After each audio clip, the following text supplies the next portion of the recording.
Hiện tại bây giờ chúng tôi cá tem luôn đi chơi nơi này rất là thú vị, vừa mát nữa. Ngày hôm nay là ngày chủ nhật thì anh em mình không có việc làm gì đó thì sáng thì mình đi lên rồi chiều hay là anh em mình rủ nhau đi chơi không gian lụt với nhau con tem này nè. Thì anh kia mặc áo trắng là người nghệ sĩ Đan Đan nhá. Đây là anh YouTube đấy. Chương quay này. Đang làm ca ngoài MV này. Ngoài MV á.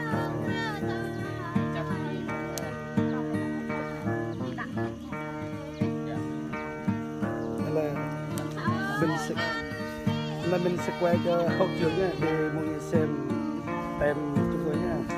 Nè.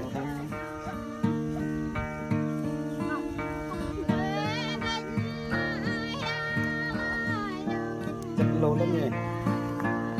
Chặt hơn mấy tiếng nữa. Bộ xuống đi cho nó nhanh chín.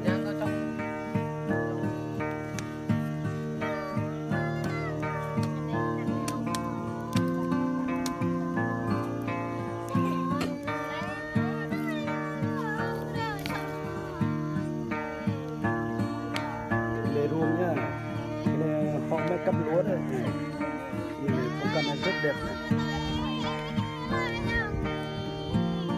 Trên kia cây cao su trồng.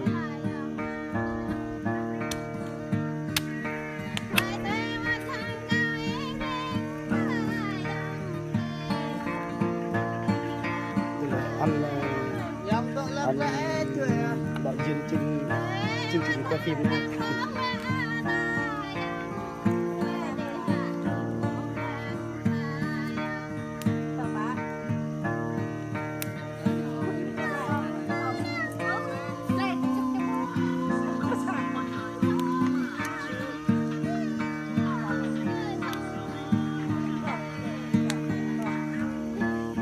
Cây này rất là to, biết gọi là cây gì, cây đà.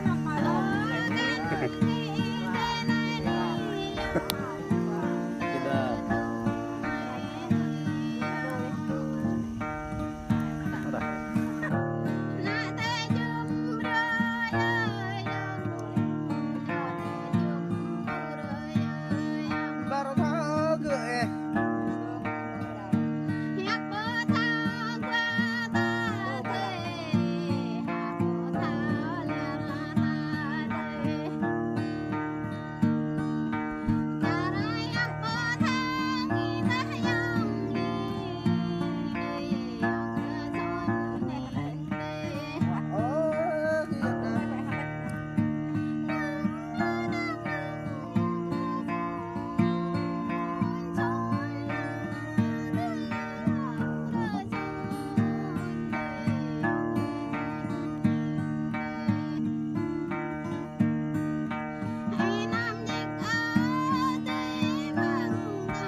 đơm lại.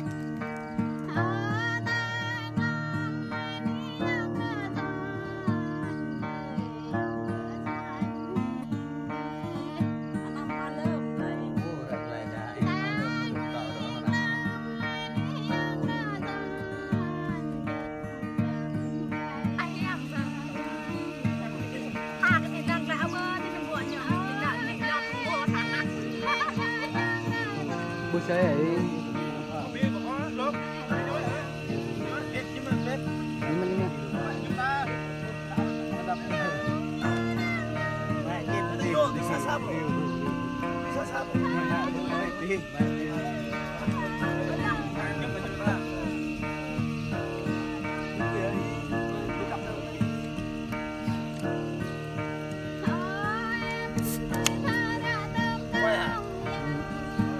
Muốn học bao nhiêu à khe nhan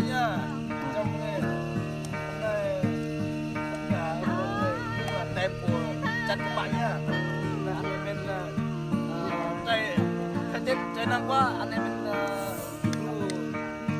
cùng nhau và khăn rồi ngày đàn anh em mọi người ơi vô căng đi con hai ba vô căng đi rồi sẽ cầm bia luôn hả nhưng mà người ta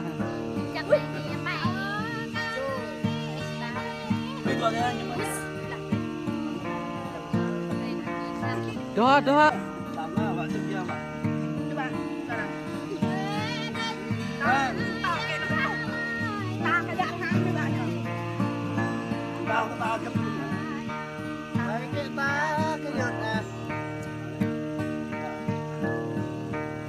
Tuh bayar. Lagi nandiyan ba?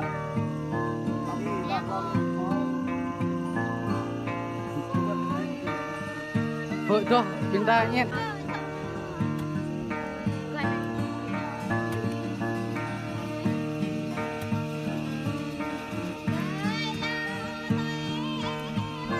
Thì nhạn luôn.